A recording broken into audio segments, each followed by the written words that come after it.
Hi ಎಲ್ರಿಗೂ ನಮಸ್ಕಾರ. ಇವತ್ತು ತರಕಾರಿ ಪಲಾವನ್ನು ಮಾಡ್ತಾಯಿದ್ದೀನಿ ಮಾರ್ನಿಂಗು ಬ್ರೇಕ್ಫಾಸ್ಟ್ಗೆ. ನೋಡಿ, ನಾನು ಇಲ್ಲಿ ಹುಳ್ಳಿಕಾಯಿ, ಕ್ಯಾರೆಟು ಮತ್ತು ಗೆಡ್ಡೆಕೋಸನ್ನು ತೊಗೊಂಡಿದ್ದೀನಿ. ಮಸಾಲೆ ರುಬ್ಬೋದಕ್ಕೆ ಬೆಳ್ಳುಳ್ಳಿ, ಶುಂಠಿ, ಟೊಮೊಟೊ, ಹಾಗೆ ಈರುಳ್ಳಿ, ಕೊತ್ತಂಬರಿ ಮತ್ತು ಪುದೀನ ಇಷ್ಟನ್ನು ರುಬ್ಕೊಂಡು ಒಂದು ಕಡೆ ತರಕಾರಿಯನ್ನು ಕಟ್ ಮಾಡ್ಕೊತಾ ಇದ್ದೀನಿ. ಯಾಕಂದರೆ ಮೊದಲೇ ಬೇಯಿಸ್ಕೊಬಿಡ್ತೀನಿ ನಾನು. ಎಣ್ಣೆಲ್ಲೂ ಕೂಡ ಬೇಯಿಸ್ಕೊಬೋದು, ಆದರೆ ಬೇಗ ಟೈಮ್ ಇಲ್ಲ ಅಂತ ಹೇಳಿದ್ರೆ ಒಂದು ಕಡೆ ಬೇಯಕ್ಕಿಟ್ರೆ ನಾವು ಮಸಾಲೆ ರುಬ್ಬೋಷ್ಟರಲ್ಲಿ ತರಕಾರಿ ಬೆಂದಿರುತ್ತೆ ಮತ್ತು ಈಸಿಯಾಗಿ ನಾವು ಬೇಗನೆ ರೆಡಿ ಮಾಡ್ಕೋಬೋದು. ನೋಡಿ, ಈಗ ಕಟ್ ಮಾಡಿರುವ ಕ್ಯಾರೆಟು, ಹುಳ್ಳಿಕಾಯಿ ಮತ್ತು ಗೆಡ್ಡೆಕೋಸು ಮೂರನ್ನು ನೀಟಾಗಿ ಒಂದೆರಡು ಸಲ ತೊಳೆದು ಮತ್ತು ಚೆನ್ನಾಗಿರೋ ನೀರನ್ನು ಹಾಕ್ಕೊಂಡು ತರಕಾರಿನ ಬೇಯಿಸ್ಕೊಂಡು ಅದೇ ನೀರನ್ನೇ ನಾನು ಪಲಾವ್ಗೆ ಹಾಕೋತೀನಿ. ಅದಕ್ಕೆ ಚೆನ್ನಾಗಿರೋ ನೀರನ್ನೇ ಹಾಕಿ ನೋಡಿ ಒಲೆ ಮೇಲೆ ಇಟ್ಟಿದ್ದೀನಿ. ಮತ್ತು ಈ ನೀರು ಮತ್ತು ತರಕಾರಿ ಎರಡನ್ನೂ ಸೇರಿಸಿ ನಾನು ಪಲಾವ್ಗೆ ಹಾಕೋತೀನಿ. ಹಾಗಾಗಿ ಚೆನ್ನಾಗಿರೋ ನೀರು ಹಾಕಿದ್ದೀನಿ. ಅದಕ್ಕೆ ಈಗ ನಾವು ರುಚಿಗೆ ತಕ್ಕಷ್ಟು ಉಪ್ಪನ್ನು ಹಾಕ್ಕೋಬೇಕು.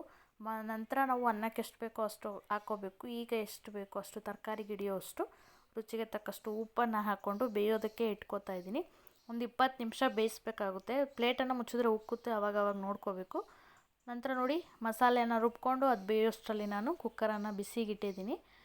1 ಸ್ಪೂನ್ ತುಪ್ಪವನ್ನು ಹಾಕ್ಕೋತಾ ಇದ್ದೀನಿ, ಚೆನ್ನಾಗಿ ಬರುತ್ತೆ ಟೇಸ್ಟು ಅಂತ ಹೇಳಿ. ಮತ್ತು ಈ ತೋರಿಸ್ತಾ ಇರೋವಂಥ ಸ್ಪೂನಲ್ಲಿ ಒಂದು 5 ಸ್ಪೂನು ಎಣ್ಣೆಯನ್ನು ಹಾಕ್ಕೋತಾ ಇದ್ದೀನಿ ನಾನು. ಎಣ್ಣೆ ಬಿಸಿ ಆದ ನಂತರ ನಾವು ಹೋಲ್ ಸ್ಪೈಸಸನ್ನು ಹಾಕ್ಕೋಬೇಕು. ಮರಾಠಿ ಮೊಗ್ಗು, ಕಲ್ಲುವ್ವ, ಚಕ್ಕೆಯನ್ನು ಪೀಸ್ ಮಾಡಿದ್ದೀನಿ, ಲವಂಗ, ಮೆಣಸು, ಸೋಂಪು, ಕಸ್ತೂರಿ ಮೆಂತ್ಯ ಮತ್ತು ಒಂದು ಏಲಕ್ಕಿ ಇಷ್ಟನ್ನು ಕೂಡ ನಾನು ಹಾಕ್ಕೋತಾ ಇದ್ದೀನಿ ಒಗ್ಗರಣೆಗೆ. ಅಂದರೆ ಎಣ್ಣೆ ಕಾಯಕ್ಕಿಟ್ಟಿದ್ವಲ್ಲ ಅದಕ್ಕೆ ಹಾಕ್ಕೋತಾ ಇದ್ದೀನಿ. ಅದು ಒಂದು 2 ನಿಮಿಷ ಎಣ್ಣೆಯಲ್ಲಿ ಫುಲ್ಲು ಬೆಂದ ನಂತರ ನಾವು ಅದಕ್ಕೆ ಸ್ವಲ್ಪ ಸಾಸಿವೆಯನ್ನು ಹಾಕ್ಕೋತಾ ಇದ್ದೀನಿ. ಸಾಸಿವೆ ಕೂಡ ಎಣ್ಣೆಯಲ್ಲಿ ಸಿಡಿದ ನಂತರ ಕಟ್ ಮಾಡಿರುವ ಒಂದು ಈರುಳ್ಳಿಯನ್ನು ಹಾಕ್ಕೋತಾ ಇದ್ದೀನಿ. ಈರುಳ್ಳಿ ಸ್ವಲ್ಪ ಬೆಂದ ನಂತರ ಕರಿಬೇವಿನ ಸೊಪ್ಪನ್ನು ಹಾಕೋತಾ ಇದ್ದೀನಿ. ಎಣ್ಣೆಯಲ್ಲಿ ಸಿಡಿದುಬಿಟ್ರೆ ಎಣ್ಣೆ ಸುಮ್ಮನೆ ವೇಸ್ಟ್ ಆಗುತ್ತೆ ಅಂಥೇಳಿ ಸ್ವಲ್ಪ ಈರುಳ್ಳಿ ಬೆಂದ ನಂತರ ಕರಿಬೇವನ್ನು ಹಾಕ್ಕೊಂಡು ಎಲ್ಲ ಮಿಕ್ಸ್ ಮಾಡಿ ಎಣ್ಣೆಯಲ್ಲಿ ಫ್ರೈ ಮಾಡ್ತಾಯಿದ್ದೀನಿ. ಈರುಳ್ಳಿ ಮಾಮೂಲಿ ಗೊತ್ತಿರೋ ಹಾಗೆ ಅದು ಒಂದು ಸ್ವಲ್ಪ ಕಲರ್ ಚೇಂಜ್ ಆಗೋವರೆಗೂ ಕೂಡ ಎಣ್ಣೆಯಲ್ಲಿ ಬೇಯಿಸ್ಕೋಬೇಕು. ನೋಡಿ, ಈಗ ಬೆಂದಿದೆ. ನಾನು ಅದಕ್ಕೀಗ ಕಟ್ ಮಾಡಿರುವ ಒಂದು ಸಣ್ಣ ಟೊಮೊಟೊವನ್ನು ಹಾಕ್ಕೋತಾ ಇದ್ದೀನಿ. ಸಾಕು, ಒಂದು ಟೊಮೊಟೊ, ಒಂದು ಆಗಲೇ ರುಬ್ಬಿದ್ದೆ ನಾನು. ಈಗ ಒಂದು ಟೊಮೊಟೊವನ್ನು ಇದಕ್ಕೆ ಹಾಕ್ಕೋತಾ ಇದ್ದೀನಿ.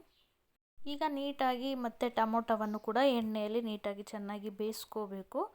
ತರಕಾರಿ ಏನಾದರೂ ಬೇಯಿಸ್ಕೊಂಡಿಲ್ಲ ಅಂದರೆ ಈ ಟೈಮಲ್ಲಿ ನಾವು ತರಕಾರಿಯನ್ನು ಕೂಡ ಹಾಕ್ಕೊಂಡು ಎಣ್ಣೆಯಲ್ಲಿ ಬೇಯಿಸ್ಕೋಬೇಕಾಗುತ್ತೆ. ನೋಡಿ, ಈಗ ಟೊಮೊಟೊ ಬೆಂದಿದೆ. ನಾನು ರುಬ್ಬಿರುವಂತಹ ಮಸಾಲೆಯನ್ನು ಅದರೊಳಗಡೆ ಹಾಕ್ತಾಯಿದ್ದೀನಿ. ಅದನ್ನು ಕೂಡ ಒಂದು 2 ನಿಮಿಷ ಹಸಿ ವಾಸನೆ ಹೋಗೋವರೆಗೂ ಕೂಡ ನೀಟಾಗಿ ಕೈ ಆಡಿಸಿ ಅದನ್ನು ಕೂಡ ಬೇಯಿಸ್ಕೊತಾ ಇದ್ದೀನಿ. ಅದು ಒಂದು ಕುದಿ ಬರೋವರೆಗೂ ಬೇಯಿಸ್ಕೊಬೇಕು. ನಮಗೆ ಇಲ್ಲಿ ಕಲ್ಲರ್ ಏನಾದರೂ ಬೇರೆ ಚೇಂಜ್ ಬೇಕಂತ ಹೇಳಿದರೆ ಯೆಲ್ಲೋ ಕಲರ್ ಪಲಾವು ಕೂಡ ಮಾಡ್ಕೋಬೋದು. ಟರ್ಮರಿಕನ್ನು ಯೂಸ್ ಮಾಡಿಕೊಂಡು ನಾನು ನಾರ್ಮಲಾಗಿ ಮಾಡ್ತಾಯಿದ್ದೀನಿ. ಇನ್ನೂ ಸ್ವಲ್ಪ ಗ್ರೀನ್ ಕಲರ್ ಬರಬೇಕಂತ ಹೇಳಿದರೆ ಹಸಿಮೆಣಸಿನ್ಕಾಯಿ, ಕೊತ್ತಂಬರಿ ಮತ್ತು ಪುದೀನವನ್ನು ಸ್ವಲ್ಪ ಹೆಚ್ಚಾಗಿ ಹಾಕ್ಕೊಂಡ್ರೆ ಗ್ರೀನ್ ಕಲರ್ ಬರುತ್ತೆ.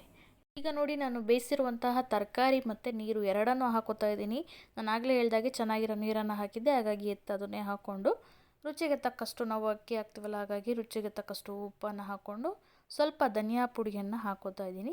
ನಂತರ ಸ್ವಲ್ಪ ಗರಂ ಮಸಾಲವನ್ನು ಹಾಕ್ಕೊಂಡು ಸ್ವಲ್ಪ ಖಾರದ ಪುಡಿ, ಖಾರ ಸ್ಟ್ರಾಂಗ್ ಆಗಿದೆ ಇದು ಮನೆಯಲ್ಲಿ ಮಾಡಿಸಿರುವಂತಹ ಪುಡಿ, ಹಾಗಾಗಿ ಸ್ವಲ್ಪವನ್ನೇ ಹಾಕ್ಕೊಂಡು ನೀಟಾಗಿ ಮತ್ತೊಂದು ಸಲ ಮಿಕ್ಸ್ ಮಾಡಿ ಕುದಿಯೋಕ್ಕೆ ಬಿಟ್ಟು ನಾನು ಅಕ್ಕಿಯನ್ನು ತೊಳೆದು ಒಂದು ಕಡೆ ಸೈಡು ಎತ್ತಿಟ್ಕೋತೀನಿ.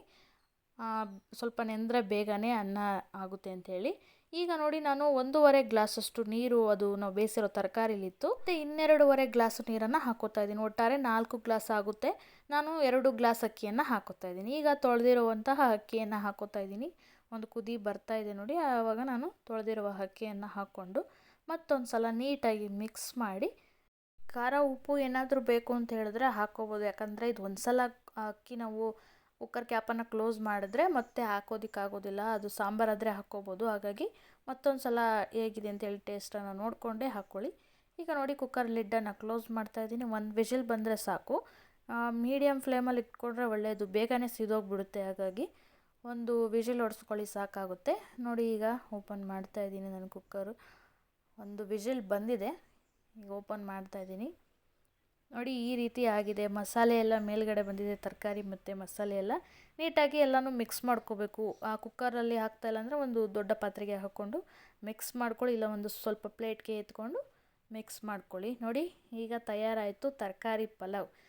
ತುಂಬಾ ರುಚಿಯಾಗಿರುತ್ತೆ ಮತ್ತು ಬೇಗನೂ ಕೂಡ ಆಗುತ್ತೆ. ನಾನು ಹೇಳ್ದಾಗೆ ತರಕಾರಿನ ಒಂದು ಕಡೆ ಬೇಯಿಸ್ಕೊಂಡ್ರೆ ಬೇಗನೆ ಆಗುತ್ತೆ. ಮಾರ್ನಿಂಗ್ ಏನಾದರೂ ಆಫೀಸ್ಗೆ ಹೋಗ್ಬೇಕಂತ ಹೇಳಿದ್ರೆ ಬೇಗನೆ ರೆಡಿ ಆಗಿಬಿಡುತ್ತೆ. ಆ ರೀತಿ ಮಾಡಿಕೊಂಡ್ರೆ ನೀವು ಕೂಡ ಇದೇ ರೀತಿ ಟ್ರೈ ಮಾಡಿ ಅಂತ ಹೇಳ್ತಾ, ನಿಮಗೆ ಮತ್ತು ಮೊಸರು ಬಜ್ಜಿಯನ್ನು ಬೇಕಿದ್ರೆ ಅದನ್ನು ಕೂಡ ಪ್ರಿಪೇರ್ ಮಾಡ್ಕೊಳ್ಳಿ. ನಾನು ಮೊಸರು ಬಜ್ಜಿಯನ್ನು ಮಾಡಿಲ್ಲ, ಇಲ್ಲಿ ಕಾಯಿ ಚಟ್ನಿನ ಮಾಡ್ಕೊಂಡಿದ್ದೀನಿ. ಇನ್ನೂ ಕೂಡ ತುಂಬಾ ಚೆನ್ನಾಗಿರುತ್ತೆ. ನನಗೆ ಮೊಸರಿಗಿಂತ ಕಾಯಿ ಚಟ್ನಿನೇ ತುಂಬ ಇಷ್ಟ, ಹಾಗಾಗಿ ನಾನು ಚಟ್ನಿಯನ್ನು ಮಾಡ್ಕೊಂಡಿದ್ದೀನಿ.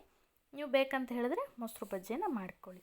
ನೋಡಿದ್ರಲ್ಲ ಫ್ರೆಂಡ್ಸ್, ಯಾವ ರೀತಿ ತರಕಾರಿ ಪಲಾವನ್ನು ನಾನು ಮಾಡೋದು ಅಂತ ಹೇಳಿ. ಹಾಗೆ ಈ ವಿಡಿಯೋ ಇಷ್ಟ ಆದರೆ ದಯವಿಟ್ಟು ಒಂದು ಲೈಕ್ ಮಾಡಿ, ನಮ್ಮ ಚಾನಲ್ ಸಬ್ಸ್ಕ್ರೈಬ್ ಮಾಡ್ಕೊಳ್ಳಿ. ಎಲ್ಲರಿಗೂ ಕೂಡ ಥ್ಯಾಂಕ್ ಯು.